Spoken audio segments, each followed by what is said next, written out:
Shalom à tous. Nous vous bénissons ce soir ou ce matin, ça dépend de l'heure à laquelle vous nous suivez. Aujourd'hui, c'est un privilège encore une fois de plus que le Seigneur nous accorde, que nous puissions encore partager avec vous une portion de la parole de Dieu. Comme vous le savez que nous avons cette responsabilité de partager cette parole, parce que c'est à travers de cette parole que nous avons la vie. Il y a un homme qui a dit, où irons-nous encore? Parce que c'est toi qui as la parole de vie. Nous allons écouter ensemble ce que les Saintes Écritures nous disent. Nous allons lire dans Luc chapitre 23, à partir du verset 39 jusqu'au verset 42. Sûrement vous connaissez l'histoire. Nous lisons au nom de Jésus. L'un des malfaiteurs crucifiés avec lui insultait en disant: si tu es le Messie, souviens-toi, sauve-toi toi-même. Sauve-toi toi-même et nous avec toi. Mais l'autre les reprenait et disait: n'as-tu aucune crainte de Dieu, toi qui subis la même condamnation? Pour nous, ce n'est que justice, puisque nous recevons ce qu'on a mérité, nos actes. Mais celui-ci n'a rien fait de mal. Verset 42. Il dit à Jésus: Seigneur, souviens-toi de moi quand tu reviendras pour régner. Jésus lui dit: je te le dis en vérité, aujourd'hui, tu seras avec moi dans le paradis. Seigneur, nous te bénissons pour ta parole. Nous te glorifions parce que tu es Dieu. Nous voulons qu'à travers de ces petites lignes que nous venons de lire, que tu nous communiques ta vie et ta volonté. Que la gloire soit à toi et à toi seul, au nom de Jésus. Amen. Je voulais, à travers de ces lignes, partager avec nous sur ce petit thème qui veut dire la base de la vie chrétienne. Aujourd'hui, c'est important que nous puissions connaître la base. Parce que chaque chose a toujours une base. Même une maison, lorsqu'il est construit, elle est construite, elle doit avoir une base. Et c'est la base qui peut déterminer la durée de la maison. Si la base ou le fondement ou la racine n'est pas bonne, je pense que la suite ne sera pas bonne. J'aimerais vraiment que nous puissions partager à ces versets que nous venons de lire, de ces deux hommes qui étaient loués avec le Seigneur à la croix. Nous sommes dans le livre de Luc. Luc, il fit un homme qui a parlé avec beaucoup de détails sur ce que le Seigneur avait fait. Parce qu'il était un médecin, c'est quelqu'un qui parlait avec des détails, il ne disait pas des choses d'une façon générale, mais il était tellement précis. À chaque acte, à chaque parole de Jésus, il voulait vraiment expliciter et il voulait confirmer la véracité et l'exactitude de ce que Jésus disait et Jésus faisait. Ici, vous savez que Jésus, il est à la dernière phase de la mission. Il était déjà à la croix. La Bible dit qu'il y a des gens qui l'insultaient, il y a les gens qui se moquaient de lui. Et tout à coup, il y avait aussi des brigands, des voleurs qui étaient cloués avec Jésus. Et la Bible nous montre clairement qu'il y a un qui a commencé aussi à insulter le Seigneur. Il dit: tu te dis que tu es le sauveur. Si tu es le sauveur, sauve-toi et sauve-nous aussi. Ça, c'est le premier brigand. Et le deuxième, il commence à reprendre celui qui a dit. Il dit: mais toi, tu mérites la même peine de mort avec cet homme. Pour toi et moi, c'est vraiment, nous méritons ce que nous avons posé comme acte. Mais cet homme n'a fait aucun mal pour mériter ça. Gloire à Dieu. J'aimerais bien commencer premièrement sur l'attitude de ces deux personnes.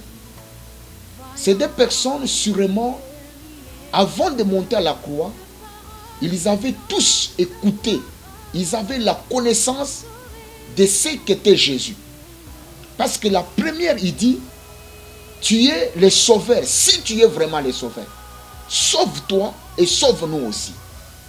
Cela prouve exactement que ce brigand, avant de monter à la croix, il était vraiment, il avait des informations, il connaissait. En d'autres termes, je peux dire qu'il a été évangélisé. On lui avait présenté Christ pour lui dire que c'est lui le sauveur. C'est pourquoi même les militaires, les soldats, ils avaient fait un bandeau sur la croix de Jésus. Ils avaient écrit, il est le roi des Juifs. Et c'est pourquoi ces bandits, ils pouvaient dire avec audacité que si tu es le Messie, tu t'es dit le sauveur, mais sauve-toi et sauve-nous aussi. Et la deuxième personne, qui était aussi un brigand, un bandit comme l'autre, il savait aussi que lui c'est le sauveur. Il commence à dire à l'autre, mais non, toi, tu mérites, toi et moi, nous méritons ce que nous avons fait comme acte. C'est pourquoi nous sommes condamnés à la mort. Mais celui-là, il ne mérite pas la mort. Qu'est-ce que je voulais dire premièrement? La première des choses, lorsqu'on parle de la base de la vie chrétienne, c'est ça la véritable base de la vie chrétienne. La base de la vie chrétienne commence avec cette histoire sur la croix. Vous allez voir que les deux bandits que nous voyons, ils étaient condamnés à mort par rapport à leur vie, par rapport à ce qu'ils avaient fait comme action, et ils étaient conscients que nous pouvons mourir. Ça, c'est la première des choses. Une base de la vie chrétienne consiste d'abord sur deux points. Le premier point, nous devons d'abord nous découvrir nous-mêmes. Qui sommes-nous? Quelle est notre place? Et qu'est-ce que nous méritons? C'est ce que ce deuxième bandit, il reproche au premier bandit. Il lui dit que toi et moi, nous méritons bien ce que nous sommes en train de subir. Nous méritons la mort par rapport à notre comportement. Si aujourd'hui nous sommes cloués à la croix, ils ont raison, nous méritons cette mort. C'est ça la première des choses. Aujourd'hui, si tu n'as pas encore cette logique, que tu n'es pas parvenu à comprendre exactement, à découvrir qui tu es, à quoi tu es destiné, c'est difficile que tu puisses vivre la vie chrétienne. La vie chrétienne, c'est pour les gens qui sont d'abord conscients de leur vie. Ici, cet homme, il a d'abord parlé de lui-même. Il dit que pour nous, pour lui-même, c'est d'abord s'examiner, prendre conscience de soi-même. C'est ça la bonne nouvelle. Lorsque la bonne nouvelle arrive dans la vie d'une personne, commence d'abord à éclairer la vie d'une personne. La parole de Dieu, c'est comme un miroir. Lorsque tu te regardes dans un miroir, tu commences à découvrir les défauts, les choses qui ne sont pas bonnes sur ta vie. C'est ce que cet homme a compris. Il dit que oui, nous méritons ce que nous sommes en train de subir. Parce que notre vie, les actes qu'on a posés, en tout cas, nous pouvons qu'avoir de telles récompenses. La première chose que toute personne doit savoir, pour avoir une base de la vie chrétienne solide, tu dois d'abord te découvrir toi-même. Tu dois d'abord voir ta vie.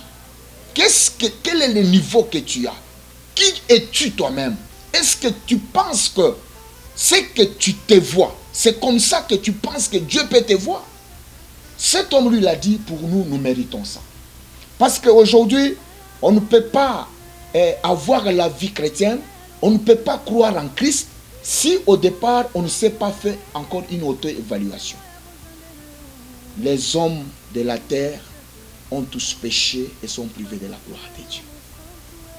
Et Jésus-Christ, il est la réponse de Dieu. Jésus-Christ, il est la solution de Dieu. Jésus-Christ, il est le sauveur de l'humanité. C'est pourquoi quand il est venu, ces deux hommes, ils le savaient. Ils savaient que c'est lui le sauveur, c'est lui le Messie. Mais chose grave est que personne n'avait cru en lui. J'ai dit merci à Dieu parce qu'il y a quelqu'un qui a compris. Pendant que l'autre disait ces choses, lui dit que non, moi et toi, nous méritons la mort, mais lui ne mérite pas la mort. J'aimerais ce soir dire à quelqu'un ceci. La base de la vie chrétienne, c'est de comprendre aussi que l'homme, Dieu est différent de l'homme. Je peux le dire comme ça. Dieu n'est pas un homme. Pourquoi? Parce que pour comprendre la différence entre Dieu et un homme, et que Dieu ne fait aucun mal. Dieu en lui, il n'y a pas le mal. Mais tu peux retrouver en l'homme les biens et les mal. Mais dans la vie de Dieu, dans la nature de Dieu, il n'y a aucun mal. C'est pourquoi Jésus, en vivant sur la terre, dans la même chair comme nous, la Bible dit il n'a commis aucun mal, mais il s'est fait pécher. Il n'a pas péché, mais il s'est fait pécher. Aucun mal. Il était saint. Voilà pourquoi cet homme, quand il a compris qui il est, la deuxième des choses, il a compris qui est Christ. La base de la vie chrétienne, premièrement, c'est de découvrir d'abord ton identité. Découvrir d'abord qui tu es. Mais aussi longtemps que tu n'as pas découvert qui tu es, c'est difficile d'avoir une bonne base de la vie chrétienne. Seuls ceux qui ont compris qui ils sont au départ, ce sont ces gens-là qui peuvent être stables dans la foi chrétienne. La Bible dit que cet homme, il a repris l'autre bandit. Il lui a dit que toi et moi, nous méritons. Parce que nous avons examiné notre vie, nous prenons conscience de notre vie et nous voyons que nous méritons la mort. Mais de l'autre côté, il avait aussi la connaissance exacte de qui est celui qui était avec à la croix. Gloire à Dieu. La Bible dit ceci: vous connaîtrez la vérité et la vérité vous affranchira. La bonne base chrétienne est reposée sur ces deux points. Découvrir d'abord ton identité, qui tu es, et le deuxième point, c'est de connaître qui est Christ. Et cet homme, il a connu que lui, il est le sauveur. Lui, il n'a fait aucun mal. Lui, il est celui qui est venu donner sa vie pour nous sauver. Du coup, il a dit que c'est le sauveur. Il le regarde Jésus. Il le reconnaît en lui un homme parfait. Il reconnaît en lui son créateur. Il le reconnaît en lui son sauveur. Il dit: Seigneur, souviens-toi de moi quand tu seras dans ton règne. Voilà, mes bien-aimés, les deux points que j'ai voulu partager avec nous ce soir. Aujourd'hui, nous pouvons nous accrocher à la puissance. Nous pouvons nous accrocher au miracle. Nous pouvons tout faire.